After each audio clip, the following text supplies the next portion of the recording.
सफल हुए इस मिट्टी में, आना तुम्हें जरूर घुमाएंगे इलाहाबाद यूनिवर्सिटी में।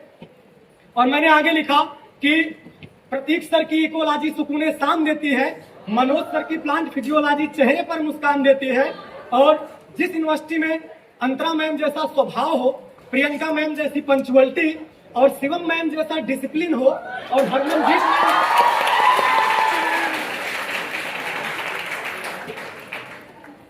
जिस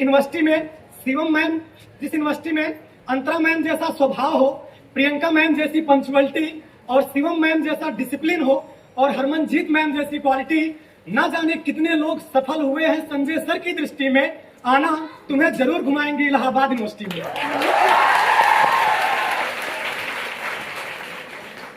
फिर मैंने अगली लाइन में लिखा कि अश्वनी सर जैसी क्लास हो और प्रताप सर जैसा लेक्चर। जो अश्वनी सर आपने देखा होगा कि वो अकेले में ही मुस्कुराते रहते हैं।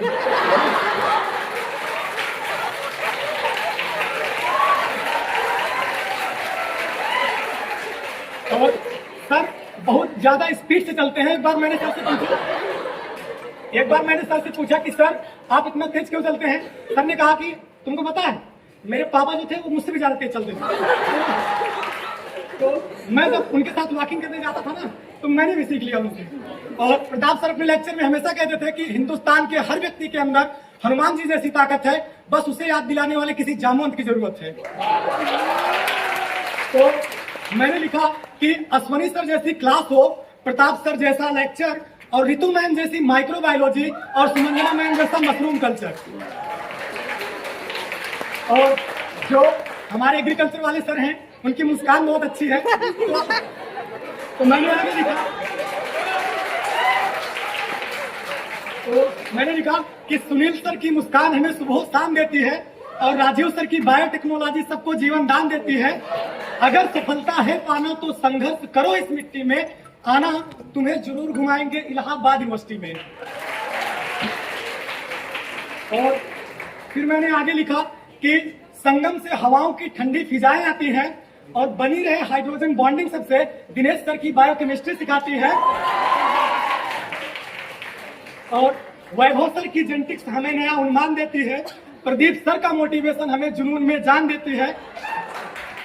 और भगवान भी जन्म लिए इस मिट्टी में, आना तुम्हें जरूर घुमाएंगे इलाहाबाद यूनिवर्सिटी में। और फिर मैंने आगे लिखा कि श्वेता मैम की टेक्सोनॉमी सदियों से जारी है, और बैक्टीरिया हो या प्लांट डिजीज रिक्की मैम सब पर भारी है।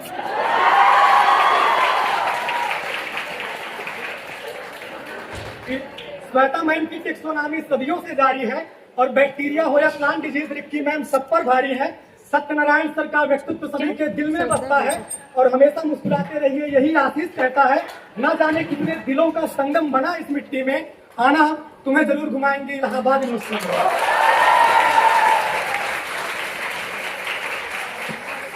और फिर मैंने आगे लिखा कि पसंद आती है उनको खाने पीने की बातें, आइए करते हैं के सुरेश सर की बातें। कि पसंद आती है उनको खाने पीने की बातें, आइए करते हैं के सुरेश सर की बातें। गनी भैया और जोशी सर का कैसे करूं आभार, क्योंकि प्रैक्टिकल में यही लगाते हैं हम सबकी नैया पार।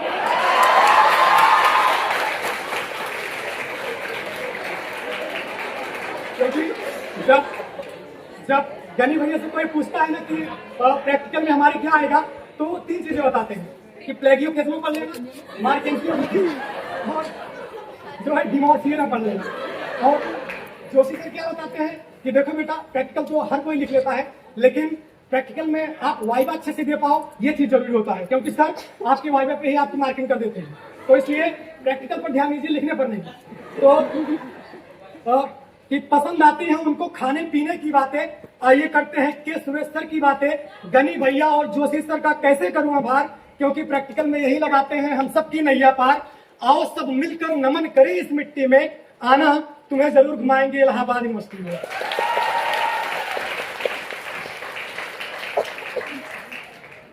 और जैसे जैसे हम लोग अपने जीवन में आगे बढ़ते जाते हैं, तो देखते हैं कि हम लोग अपने जीवन में अकेले होते जाते हैं। आपके वो दोस्त या वो लोग जो पढ़ाई लिखाई भी नहीं करते, केवल खाते हैं, घूमते हैं और कहते हैं कि जीवन एकदम मस्त चल रहा है। तो मैंने एक इंग्लैंड के एक बहुत बड़े विचारक हुए John Stuart Mills, J S Mills, उन्होंने लिखा, it is always better to be an unsatisfied person than satisfied pig. एक संतुष्ट सुअर होने से अच्छा है एक असंतुष्ट मनुष्य होना, क्योंकि जो सुअर होता है वही कीचड़ उसका खाना है, वही कीचड़ इसका स्विमिंग पूल है और वही उसकी सारी जिंदगी है। लेकिन एक असंतुष्ट मनुष्य जो होता है वह अपने साथ साथ जो है अपने समाज, अपने देश और बाकी लोगों के हित की बात करता है। और जो आदमी ऐसा काम करता है वो जीवन में बहुत ही ज्यादा संतुष्ट से नहीं रह पाता है, वो हमेशा असंतुष्ट ही रहता है। तो ऐसा असंतुष्ट होने वाला जो दुख है वो सुअर होने वाले सुख की तुलना में बहुत ज्यादा ऊंचे स्तर का है।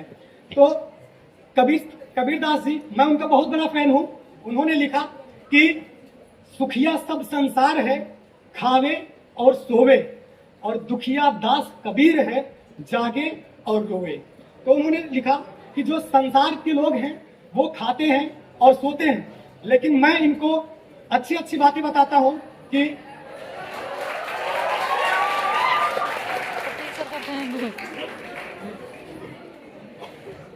तो मैं इनको अच्छी अच्छी बातें बताता हूं और ये लोग हमारी बातों को ना सुनते हैं, तो इसलिए मैं जागता हूं, मैं रोता हूं और मैं दुखी रहता हूं।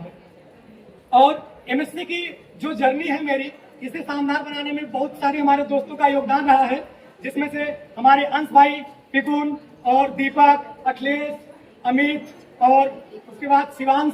तो जो हमारे अंश भाई हैं उनके अंदर जानवी, स्वाति, तो जो हमारे अंश भाई हैं उनके अंदर राजा बनने का व्यक्तित्व है।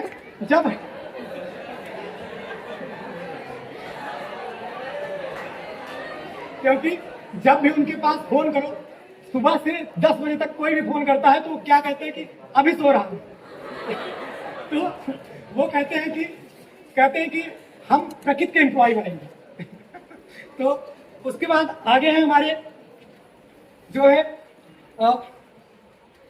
एक हमारी बहन है जो कि विनीता सेंगर, जिन्होंने इस एमएससी की जर्नी में हमारा बहुत बड़ा योगदान दिया। मैं इनके लिए कहना चाहूंगा, रहीमदास जी ने एक बहुत ही अच्छी चौपाई लिखी कि रहीमन विपदा हूं भली, जो थोड़े दिन की होए, हित अनहित जगत में जान परत सबको है। रहीमदास जी कहते हैं कि अगर विपत्ति थोड़े समय के लिए जीवन में आती है तो वह भी बहुत अच्छी होती है, क्योंकि इससे पता चलता है कि जीवन में आपके साथ कौन था और कौन नहीं था। तो विनीता ने हर समय, जब भी मेरी तबीयत खराब हुई, जब भी मुझे कोई परेशानी हुई, तो उन्होंने हमेशा मेरा साथ दिया और उन्होंने ये कहा कि अगर कभी भी तुम्हारी तबीयत खराब हो या कोई भी प्रॉब्लम हो तो तुरंत मुझे कॉल करना, मैं जितना भी कर पाऊंगी तुम्हारे लिए करूंगी। तो उनको मैं धन्यवाद करता हूँ तो इस जर्नी में मेरा साथ दिया। और मेरे दो दोस्त जो कि बहुत ही चतुर चालाक हैं, प्रतीक्षा और एक योगिता,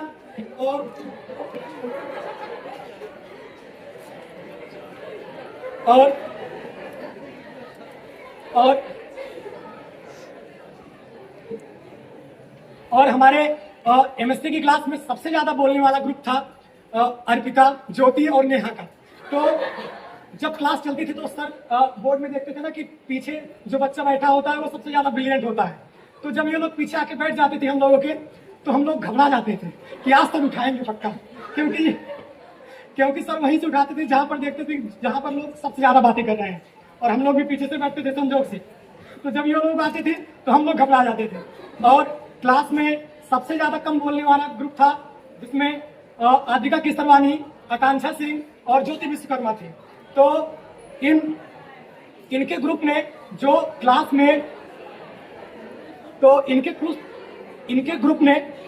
में जो है गंभीरता दिखाई, जो शांति बनाए रखा, जो धैर्य बनाए रखा, जो साहस बनाए रखा, उनके लिए मैं यही कहना चाहूंगा इनके ग्रुप के लिए कि आंखों में रहा पर दिल में उतरकर कभी नहीं देखा, कश्ती के मुसाफिर ने समंदर नहीं देखा, जिस दिल से चला हूं मेरी मंजिल पर नजर है, आंखों ने कभी मील का पत्थर नहीं देखा। और मेरे सबसे ज्यादा मुझे परेशान करने वाले मेरे दोस्त हैं नंद किशोर और विजय।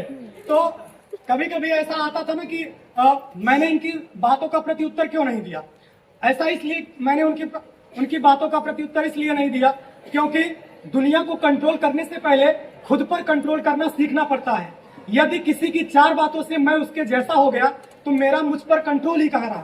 तो मुझे कब गुस्सा आएगा, मैं कब हंसूंगा, मैं कब प्यार से बोलूंगा, ये मेरे हाथ में है।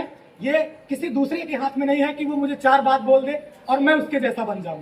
तो एट लास्ट मैं आप सभी से यही कहना चाहूंगा कि महफिल भी रोएगी और हर दिल भी रोएगा, डूबेगी कश्ती मेरी तो साहिल भी रोएगा। इतना प्यार बांटूंगा इस दुनिया में ऐ मेरे दोस्त कि मेरे मरने के बाद मेरे आशिक तो क्या मेरा कातिल भी रोएगा। और मेरे प्रतीक सर आने में बहुत ही ज्यादा देर कर दिए तो कविता तो निकल गई, लेकिन मैं उनके लिए कुछ लाइनें जरूर बोल के जाऊंगा जो मैंने पिछली बार लिखा था कि अभी खामोश बैठा देखते हो किसी दिन अपने शहर की हलचल बनूंगा। कि अभी खामोश बैठा देखते हो किसी दिन अपने शहर की हलचल बनूंगा। कि जहां मैं एक दिन प्रतीक सर जैसा प्रोफेसर बनूंगा, बस तुम आज छोड़ो मैं कल बनूंगा।